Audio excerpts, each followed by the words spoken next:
Hi, everyone. Welcome officially. Good evening, good afternoon, maybe good morning, wherever you're tuning in from. Thank you so much for joining us virtually today. My name is Hayla Alawi, and on behalf of Atmosphere Press, I am so pleased to welcome you to today's reading of New Memoirs. We'll be hearing from Sarah Jolicoeur reading from Journey to Paradise, Memoir, released February 14th. Judith E. Bowen reading from The Mystical Symphony, a memoir of healing, vision, and wonder, released March 1st, and Ethan Hirsh reading from My Search for Jazzbo Jones, a real-life memoir adventure, released June 4th. All three authors' books can be purchased both from online retailers and from select bookstores. And of course, the books can be ordered on Atmosphere Press's website. That's at atmospherepress.com/books. And I'll also put some links in the chat for everybody.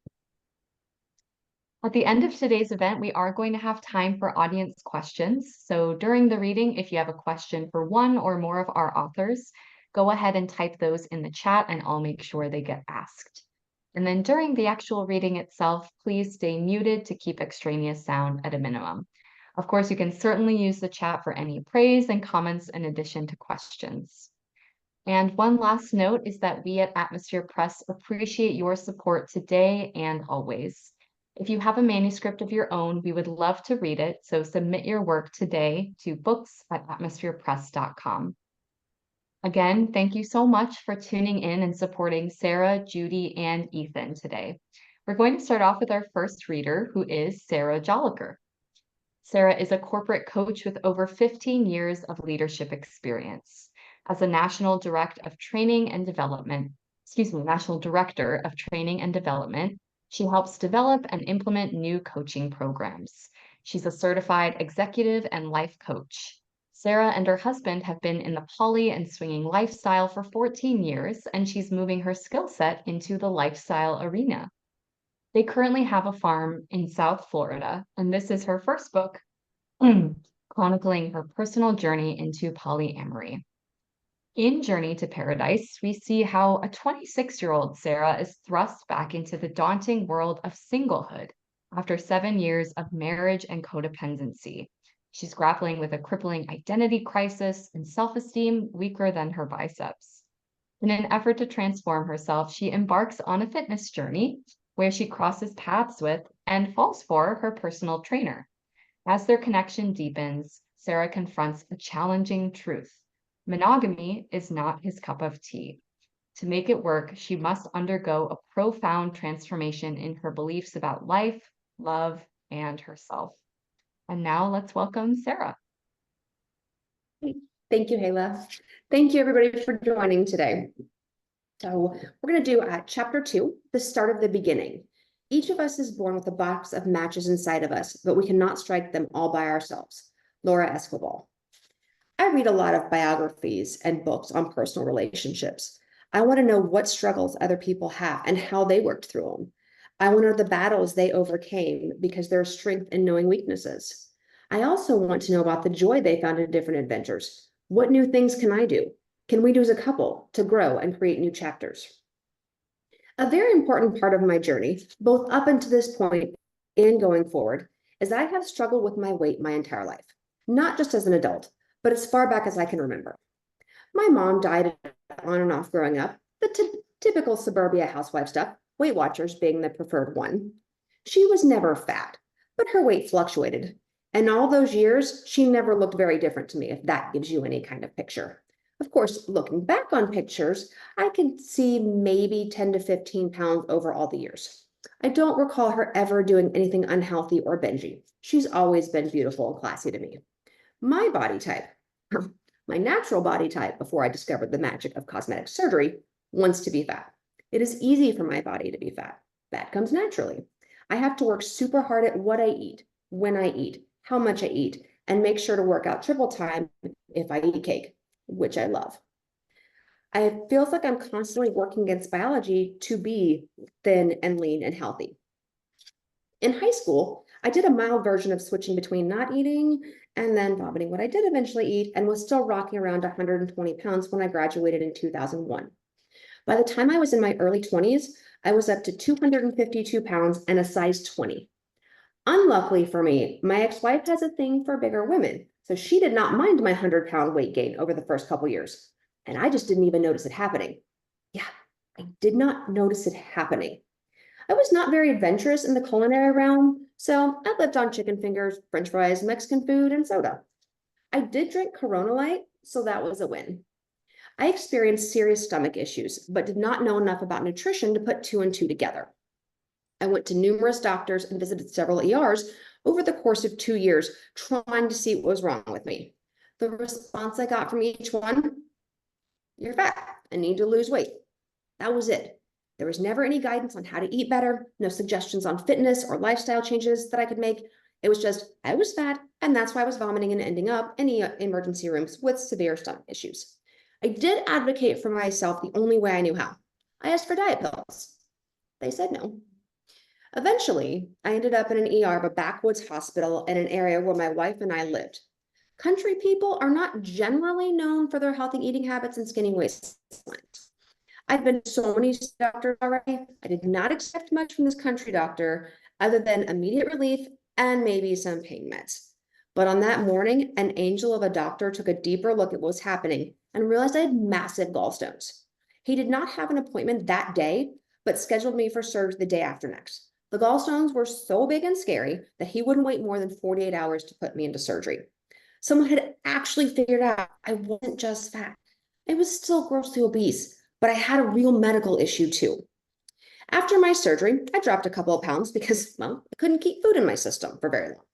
But as my recovery progressed, so did my eating habits, and I was back to pre-surgery weight. The first realization I had came on a truly Monday morning. I went to put on my size 18 skirt, and it wouldn't zip. Something about needing to go up to a skirt and a digit that started with a 2 was a little more than I could process at that moment. You would think it would be having surgery to remove an organ that no longer worked properly, but you would be wrong. The second realization came when my best friend, JR, decided to get married in Jamaica. I joined Weight Watchers after all those years and wanted to look good in wedding pictures. It was seriously the best thing I've ever done. I have the attention span of a baby squirrel, so staying 100% on track was difficult.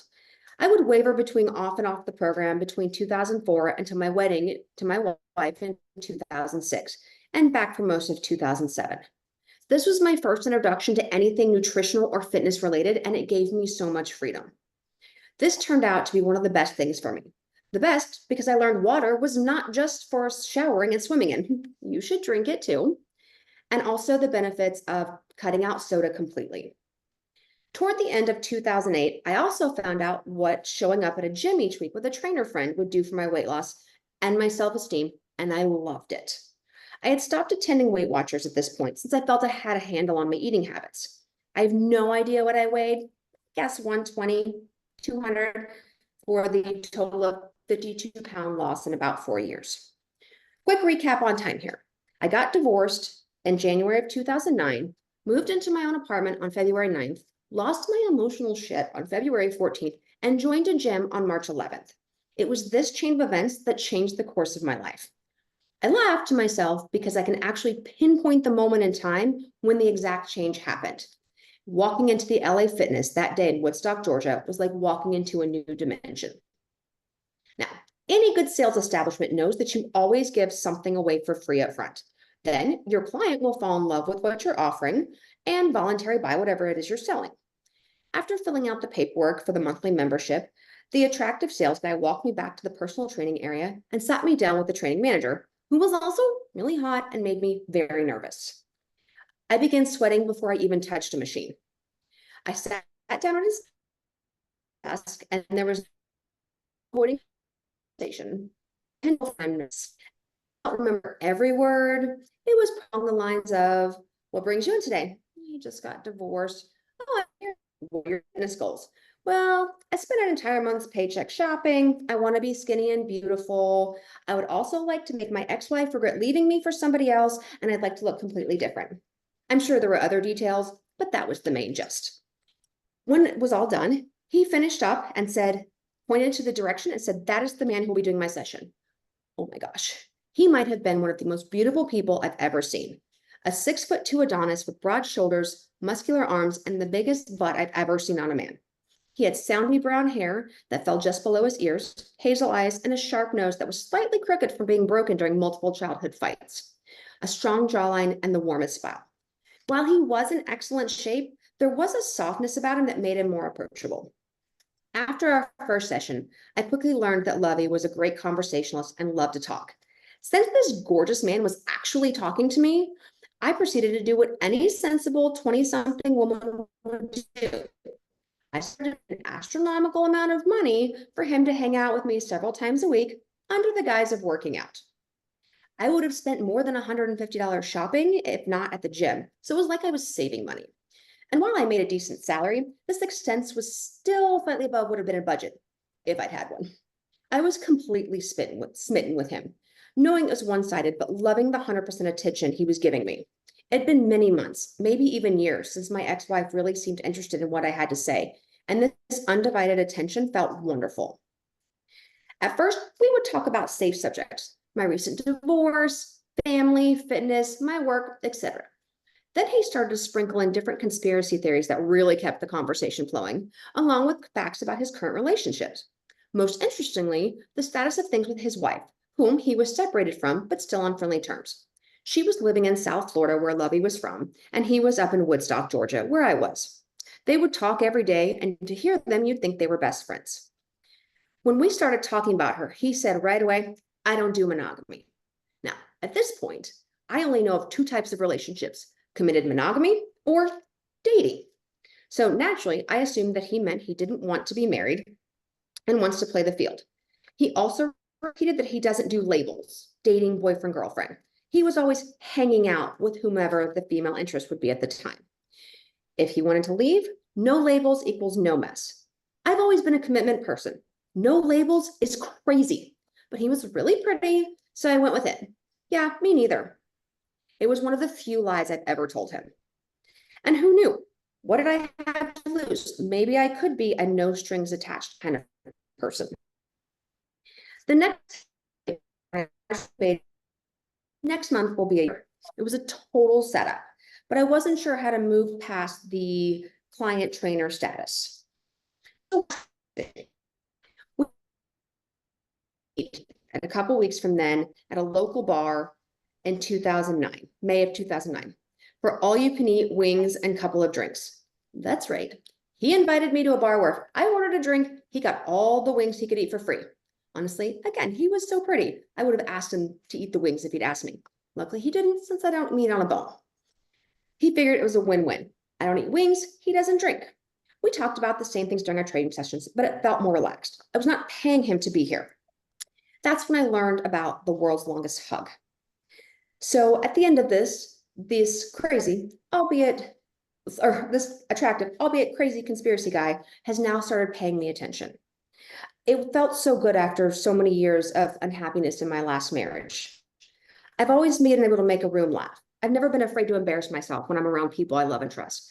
I would say I'm the stereotypical supporting role. Funny, pretty enough, slightly fluffy, sometimes dramatic, and a staple in the lives of people I love.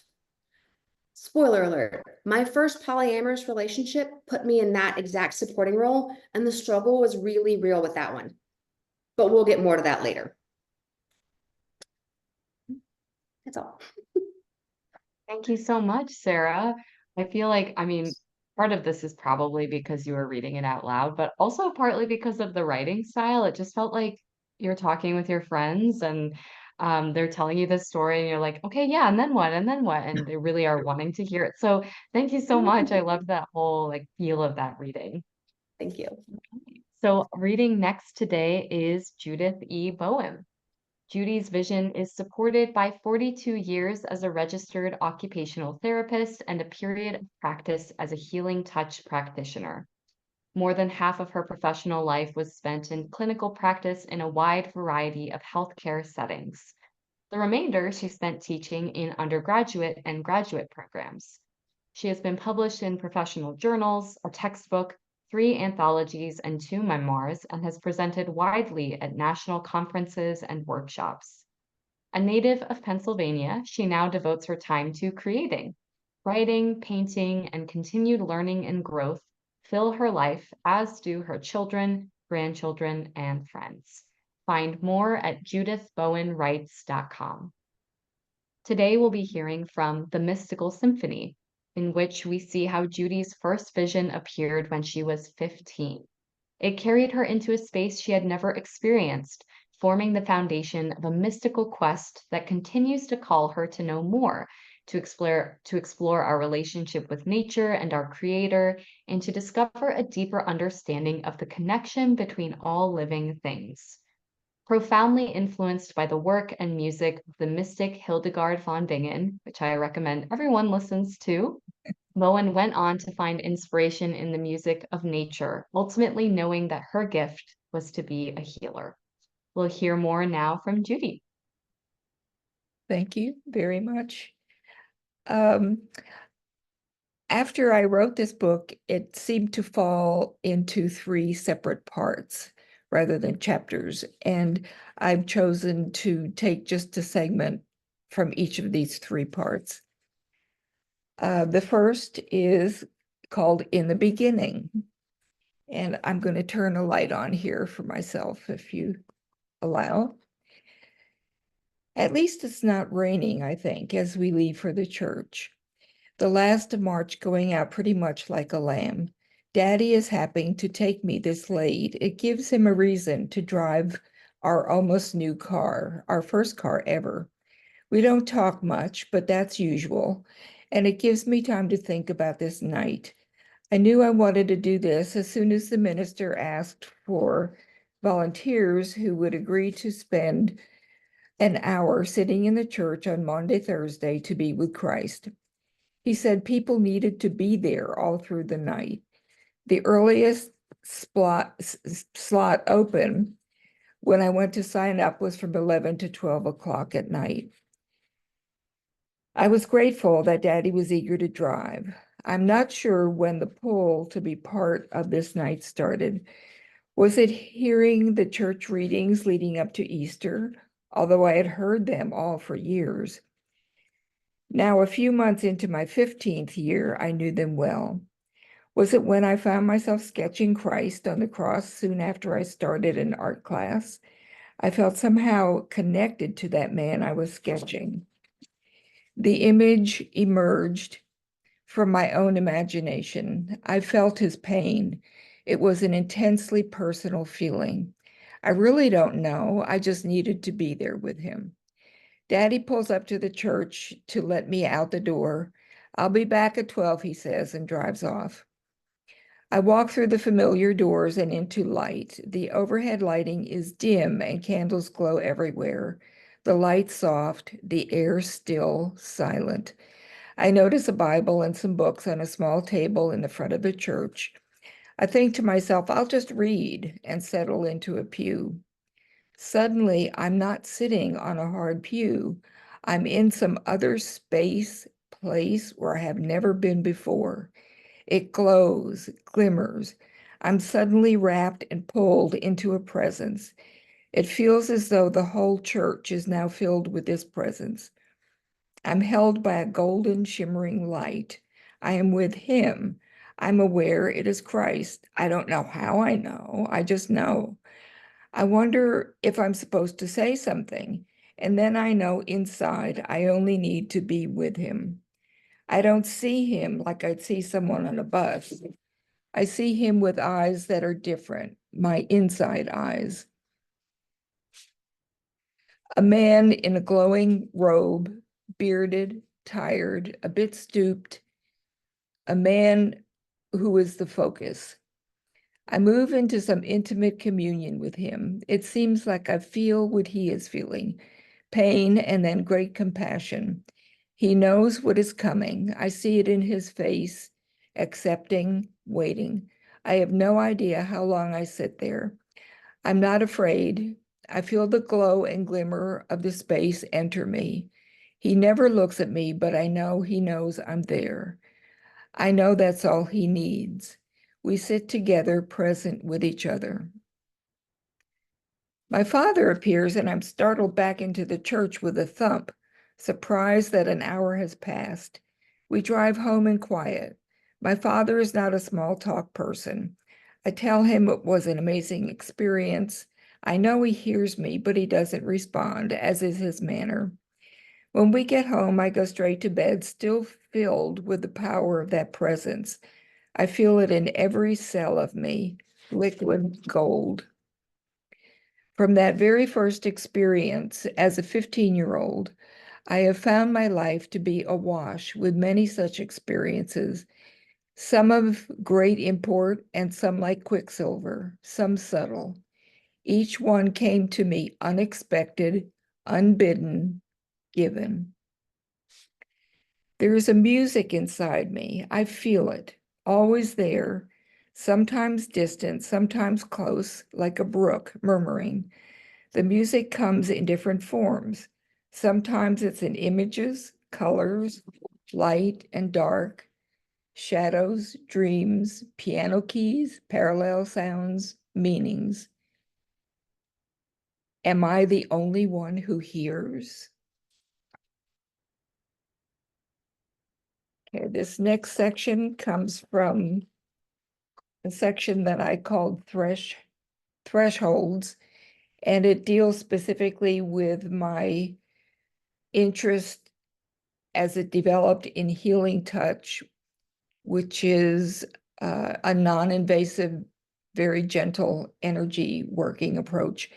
And I got interested in that after I experienced a major health crisis with a very long surgery. And after that, I knew I needed to find out more about healing. Classes were small, perhaps a dozen of us working together for 15 hours over a weekend for each of the first 3 levels. The final 2 levels lasted a week each. We worked in pairs with 2 instructors circulating among us. They demonstrated and we practiced. The first thing we learned was to feel energy, first on ourselves and then on each other. We felt this primarily with our hands. Then we learned how to center ourselves. I remember this feeling being so natural and familiar, so much already a part of me. The centering began with us imagining our feet reaching down into the center of the earth, and there I suddenly was with my rocks, my anchors connected. Then we were to imagine light coming into the tops of our heads and traveling down our spines, then up into our arms and out into our hands. There I was on the beach in Maine, already there. The centering process quickly became part of me and still is 25 years later. I can just move to that place in an instant and be there. In later years, in my healing room, I often used music as a passage into that place as well. We learned specific techniques of hand placement to move energy, and we learned more about the nature of this energy. In one of the early workshops, we were in the home of one of the instructors. Furniture had been moved out of a large dining room and living room area, leaving space for a half a dozen massage tables. It was my turn to be on a table as other students practiced techniques on me. After we started, I heard someone say, "Look at the fan." There was a large ceiling fan directly over me, and I looked up along with the other students. The fan was rotating steadily in a clockwise motion, almost swinging, strong enough to noticeably move the air. The switch had not been turned on, and the windows were closed. There was nothing that could have created that movement except the energy generated by what was happening between me and those working on me. A learning. Shortly after that, one of the instructors, who would later become my mentor, said, "Oh, I see an angel just outside the door." We all continued working. Suddenly, I felt small hands, perhaps the size of a 5-year-old's, patting me gently all over my back with quick, light pats. I remember it feeling rather delightful. Then I felt a warm presence lay down on the table next to me, the length of my body. It felt warm and golden. The sensation lasted perhaps a minute or 2 and then was gone. We talked about experiences like this at the end of each workshop. There was no attempt to explain these things, no need to. They were part of the mystery of entering a spiritual place with your client and trusting that whatever came forth was meant to. What I learned quickly was that all I had to do was to center myself, be fully present with that person, and then get out of the way to allow the energy to work. As I became more practiced, there were many times when I knew there were other beings in the room with me, including Christ, Archangel Michael, and sometimes legions of others who I did not know except that they were there in service and support of the client. This work always felt holy to me. And this last section is just titled Here Now, which is self-explanatory, I think. It was a humid Sunday morning in August. I debated on going to church and finally decided I would go. And I settled into a pew, not focused on much, waiting for opening music. Suddenly, I felt lifted out of my seat, almost literally by the sound of a trumpet. A man stood in the choir stall and played the most beautiful piece of sacred music.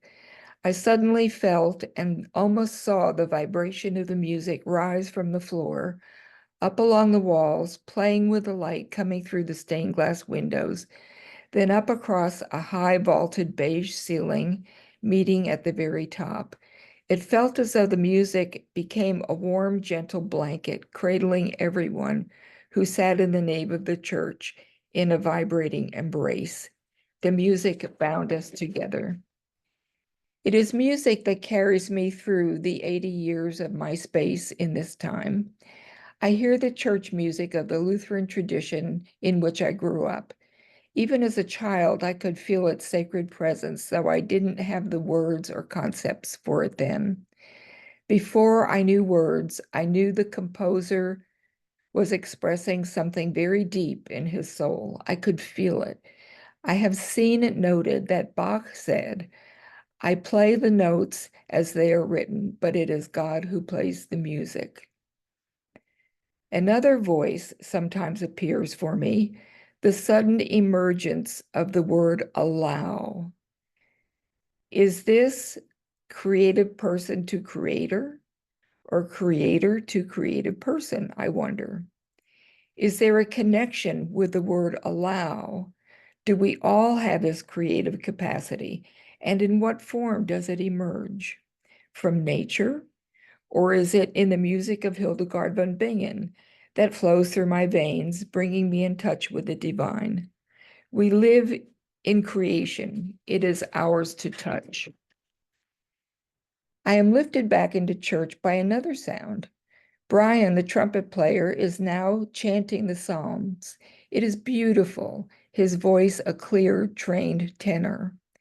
After the service, I walked to the front. Brian, I so much enjoyed your music. It meant a great deal to me, I said. His face is relaxed, almost glowing. I could feel the vibration of the music, I said. It filled the church. I believe music is healing. Oh, yes, Brian said, I do too. I feel it. I didn't want to stop singing. And I feel the response in the music from the people in the congregation. It becomes shared. I kept finding myself pulled back to Brian's comment about feeling response from those hearing his music. When I was practicing healing touch, there was truly a connection between myself and the client. It was always a shared experience, a communication, as was the connection with the clients I treated as an occupational therapist. I began to think about the call and response form in music, wondering if there was such a connection with what I already knew, not just from forms defined by man's thought, but by nature. I talked to Rodney, our church organist, about call and response, and he simply said, with call and response, only one person needs to know the melody. I laughed at that at first, taking his comment lightly, but then thought, what a profound statement. Perhaps in the world in which we live and work and play, Every living creature responds in chorus to the call of our Creator, each in his own way. All life responds to changes in wind, amount of sunshine and water. Plants respond to long soaking rain with vibrant growth of green. Flower faces follow the sun across the sky. We live in relationship. The muscles, nerves, and blood vessels in our bodies function always in relationship to each other. People function in relationship to others in all our activities as well as to changes in the, as well as to changes in the natural world. We live in relationship to smiles and hugs, as well as to angry words or scowls. Calls and responses echo for each of us all day, every day. We only need to be present to what is. What if all creation, the world and existence, is not just meaningless random chaos? What if creation is a song, a call to respond to? What would it look like to respond in relationship to the song we hear under our experience of beauty, truth, love, goodness, and mercy? We become our own creation story, woven together in relationships, understanding our shared lives, needs, and joy in this symphonic mystery, which we will never fully understand because we are still creating it. The word allow now becomes a magic word, a mystery word. We live our lives shaped by what we hear and see from birth. We understand that world is given, inflexible, the way it is. But if we allow our minds and hearts to see in different ways, to open, we can hear notes that are different, perhaps, strange sounding, but notes that begin to create a song different from what we have always known. Notes that include us in the mystery of being and the melody of who we are. Okay, thank you so much, Judy. That was, I feel like we can just feel this bigger than life experience oozing through the words, and to have been able to communicate that in your writing is really an incredible thing. So thank you so much for sharing that Thank with you. us. Mhm. Our final reader for today is Ethan Hirsh. Ethan was born in Vermont, but his family moved to Houston when he was 3. He still developed close ties to New England through numerous summer vacations there. After graduating from the University of Houston with a degree in English, he spent 4 years as an air traffic control officer in the Air Force, including 1 year in a remote part of Alaska. His civilian career made use of his English degree, working up from writing and editorial positions at energy companies to a full range of skills in public relations, corporate identity, and financial communications. A job change took him to the Kansas City area in 1987. He retired there more than 20 years ago. Ethan and his wife now spend half their time at their nature preserve in the Missouri Ozarks. In fact, objects found on their land play a role in the last part of his book, which is titled My Search for Jazzbo Jones, a real-life memoir adventure.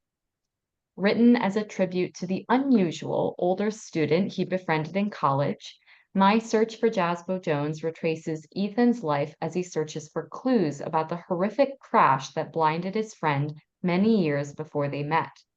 The story weaves keen observation, nostalgia, and humor in its portrayal of Jim Beeson, a colorfully complex character from small-town Kansas who overcame adversity and loss to become an outspoken advocate for the blind in Houston. Ethan, take it away. Thank you.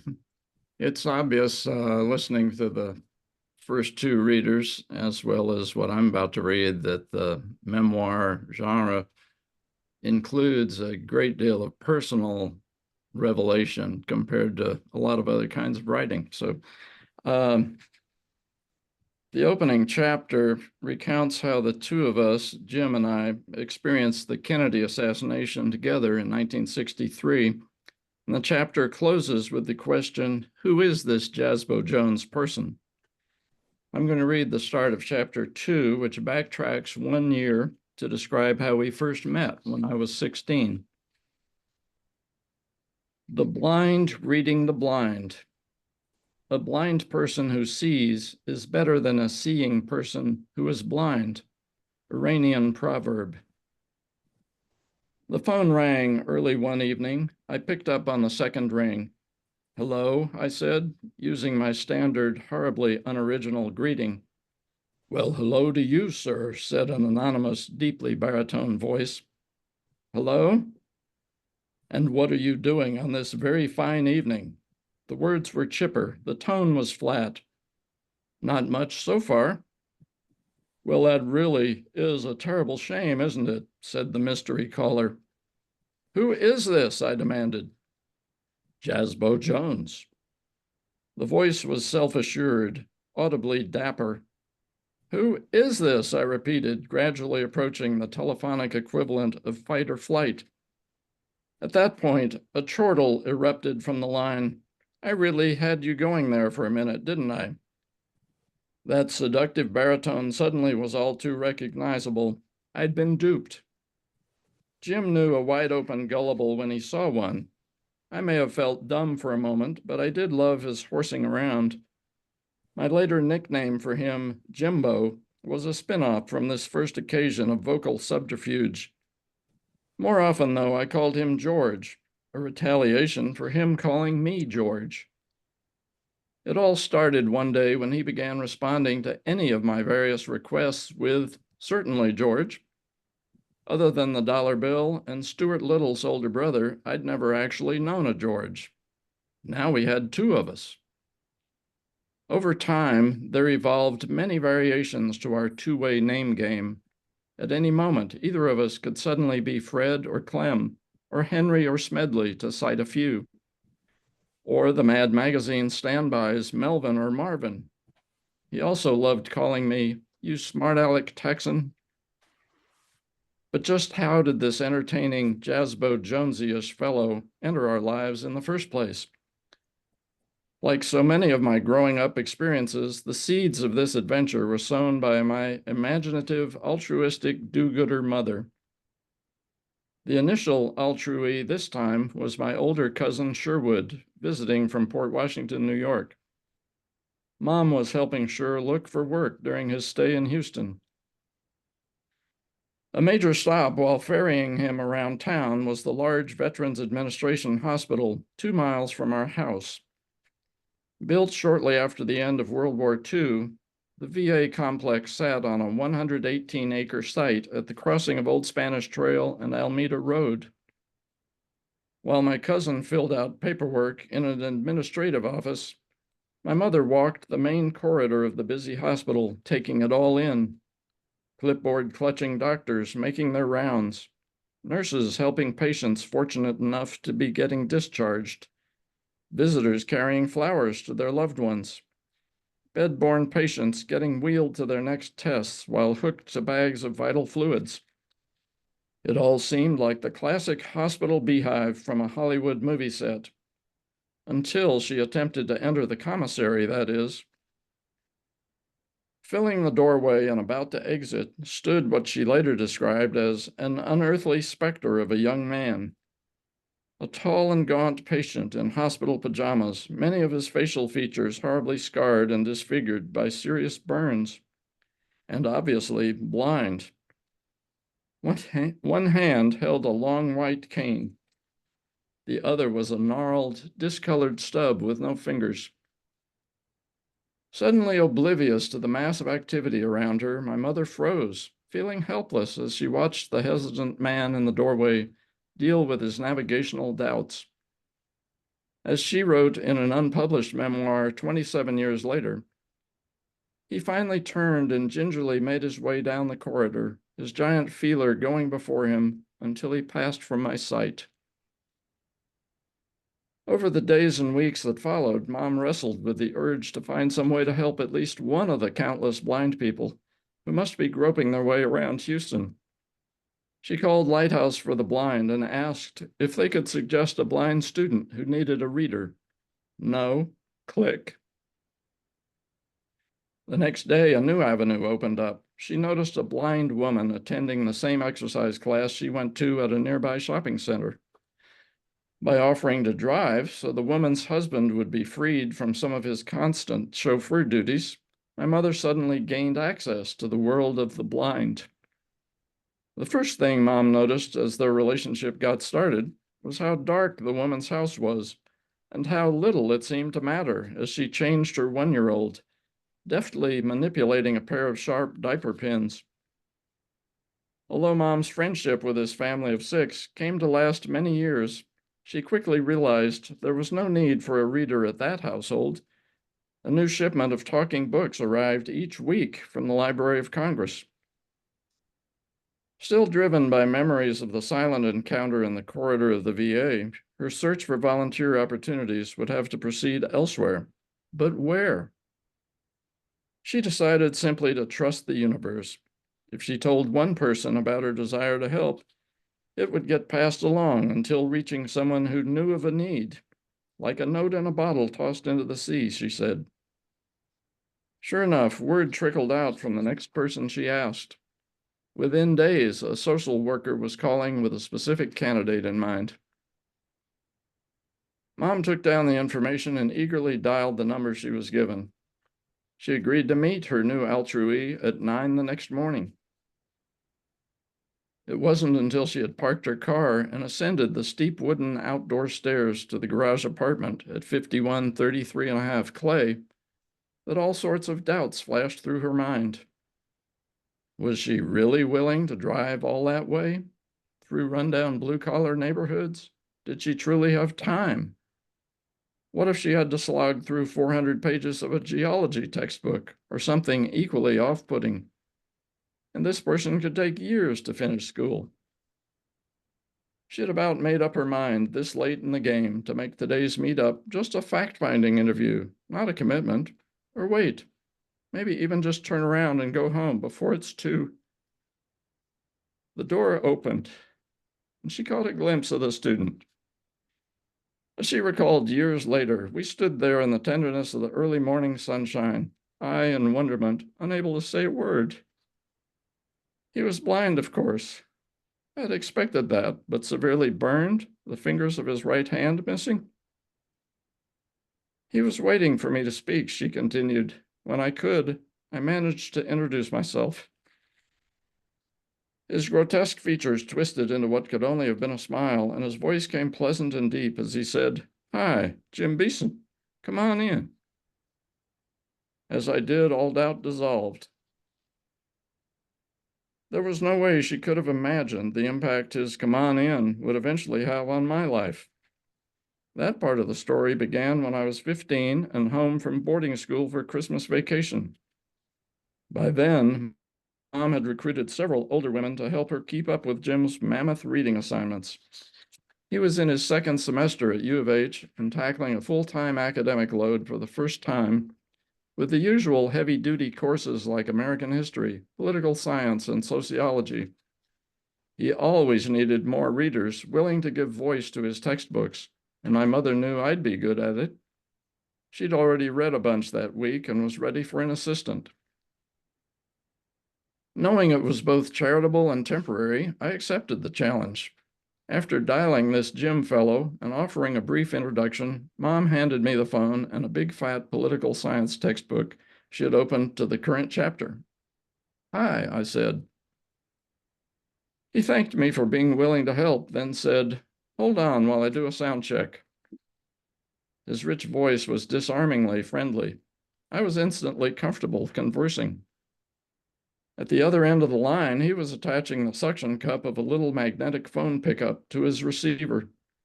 A wire connected the pickup to the input jack of his reel-to-reel tape recorder. Once the reading was captured on tape, he could review it whenever he needed to prepare for a class discussion or exam. He also made small stick-on labels in Braille so he could tell one tape from another. "Okay, just read clearly into the phone. If the tape runs out, I'll let you know." That was my cue. I announced the book, author, and chapter, then plunged in, stopping only once when he had to flip the tape over and rethread it. He spoke an identifier plus the word continued, and I resumed reading. When I finished, we didn't converse much, but he was quite pleasant and appreciative. On separate days, I read a few more installments before it was time to take the Santa Fe Super Chief back to Arizona. I didn't meet Jim in person until the following summer. That occasion was far more memorable. Mom picked him up and brought him over to the house for what we used to call a luncheon. I got my first look at him as they came in through the kitchen door. He was wearing cotton slacks, a short-sleeved sports shirt, and brown loafers. That's where normal ended. Half his face bore the crinkly, knotted scar tissue of third-degree burns, similar to the Freddy Krueger character featured in the Nightmare on Elm Street movies 20 years later, only without the threatening snarl. His complexion looked like poorly done papier-mâché. One ear resembled a heavily used leather dog chew. His nose had been abbreviated and scarred. His lips, too, were partly burned away. Rough remnants of the originals. His teeth were intact, but weathered and stained from coffee and smoking. His right hand was a knobby, mottled, fingerless fist. Part of his right forearm had a noticeable scarred area, white and riddled with little holes, like a pancake ready to be flipped on its griddle. His right eye was intact but grayed out, while his left showed signs of more traumatic damage with a rough, scarred cornea. Hearing I had entered the room, Jim clamped his cane between his right elbow and hip to free up his left hand, reaching out palm down to meet my right. I had never done a mismatched handshake before. His little wrist twist made it simple. We connected just fine. Once past the startling aspects of his appearance, I took in his alert and friendly expression and smooth voice. His manner of being in the world seemed completely at ease. Before long, we moved through a hallway to the dining room. Jim required surprisingly little guidance to get there. Daughter of a prominent New York City physician, psychiatrist, and author, my mother was used to proper hosting. She was raised on the Upper West Side in a 5-level brownstone where her parents entertained regularly. When we had company, it was normal to put out real china and plenty of sterling ware, but skip the finger bowls. I usually helped. Though neither huge nor opulent, our dining room held some distinctive antiques. We often pointed them out to first-time visitors in case they were interested. With the faint vision of his good eye, Jim noticed the dark and imposing castle cupboard. After describing it to him, I led his hand to the carved upper face so he could feel a feature many sighted guests missed. 3-inch tall numerals showing the date it was made, 1682. I explained it took nearly 300 years of aging for the oak to get so dark. Once at the table, I sat to Jim's right and coached him on what was where on his plate. He said it would be helpful if I cut his meat. From there, he did fine on his own. I was fascinated watching how he managed to eat everything neatly, even pushing peas onto his fork with those gnarled knuckles of what was once his right hand. With his left, he'd gingerly feel for his drink, then dip a fingertip into the liquid to determine how full it was before raising the glass. I felt excited to be able to assist. I had seen blind people before, like the man in sunglasses who sat outside Haley's Five and Dime, while a very determined, costumed monkey begged on his behalf, waving a tin cup in front of passing shoppers and tugging on the clothes of those pretending not to notice. We also had semi-annual visits from door-to-door salesmen selling brooms made at Lighthouse for the Blind. Even with their seeing eye dogs, I marveled at how these men not only navigated our spread-out neighborhood, but also found the door to the house and even the doorbell. We usually bought a broom, too.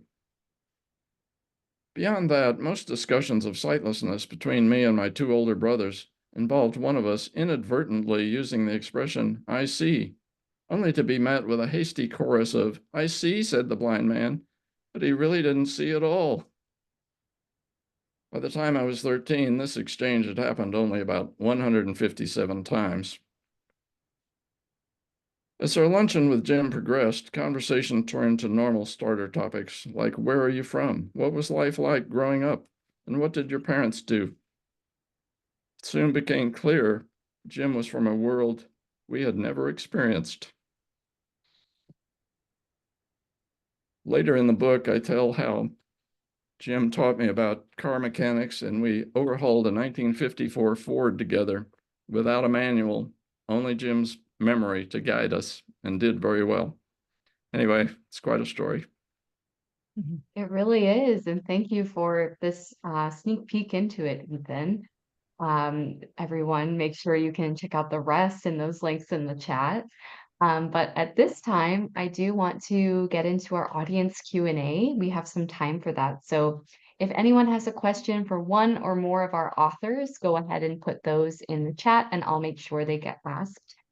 We've already received a couple questions. So the first question is one for all three of you. All of your books draw, of course, because they're memoirs from personal experiences. When did you actually sit down to write these experiences into a compilation work?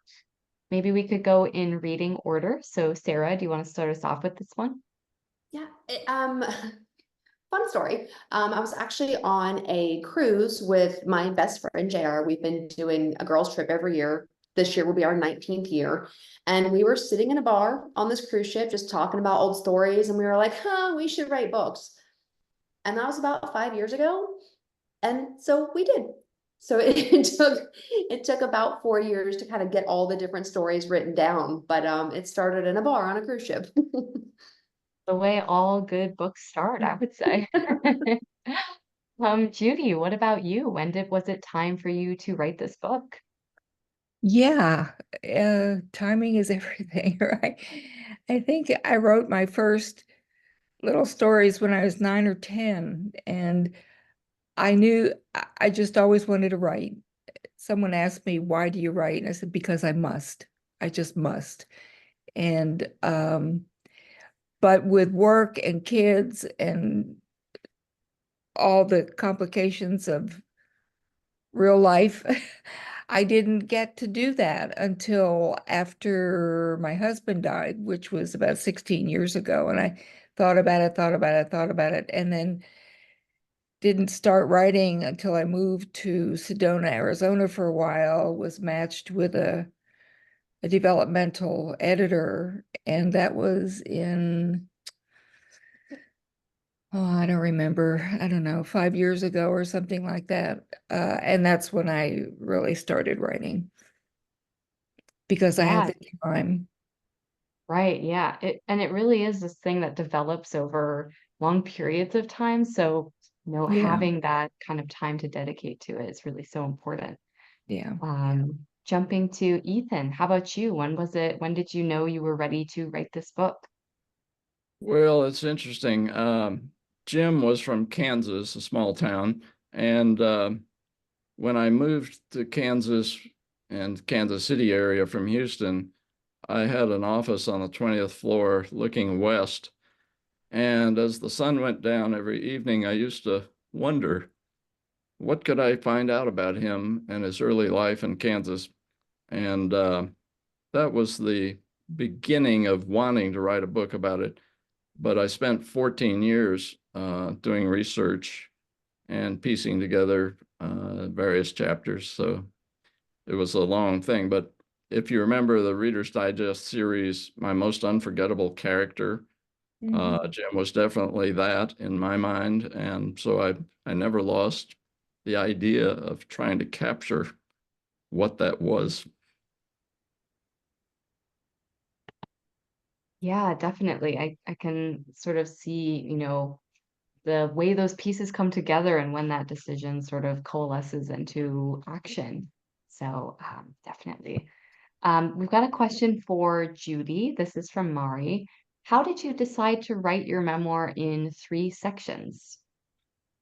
I didn't decide. It rolled out that way.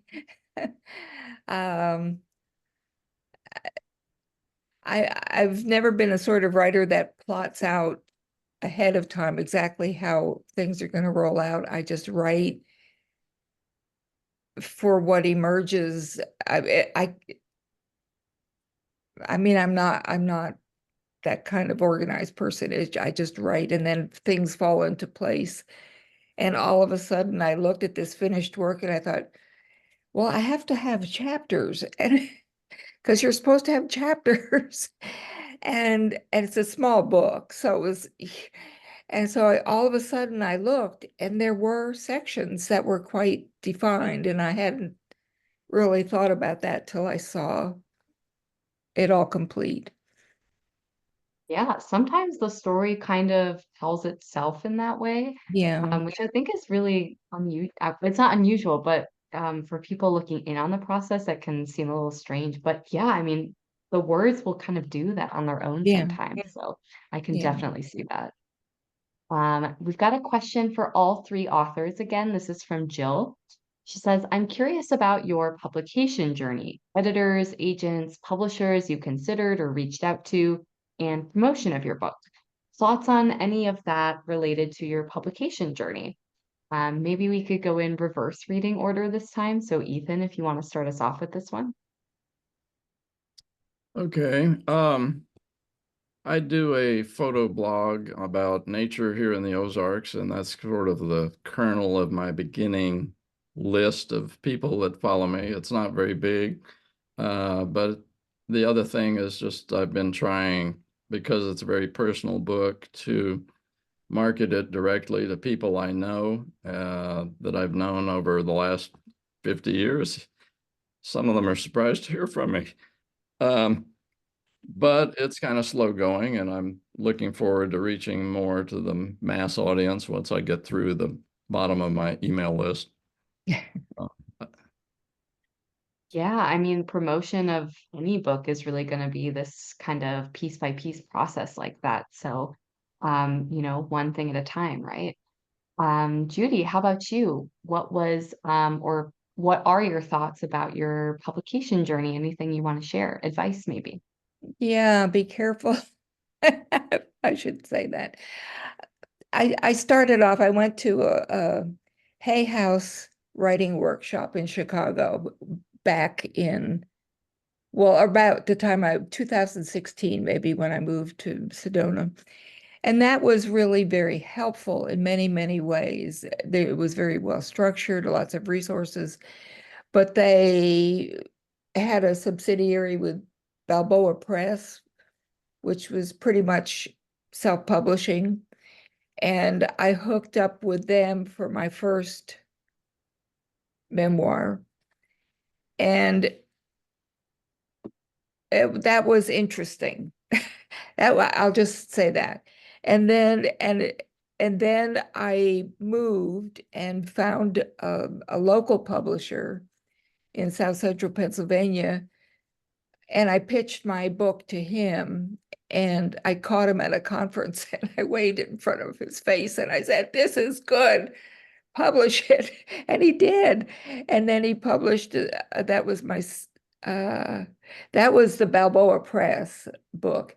And then I wrote another memoir, which he also published, but it was not a supportive environment. And big hurrah here for Atmosphere Press, because it's a totally different feeling, very supportive, very helpful, always helpful.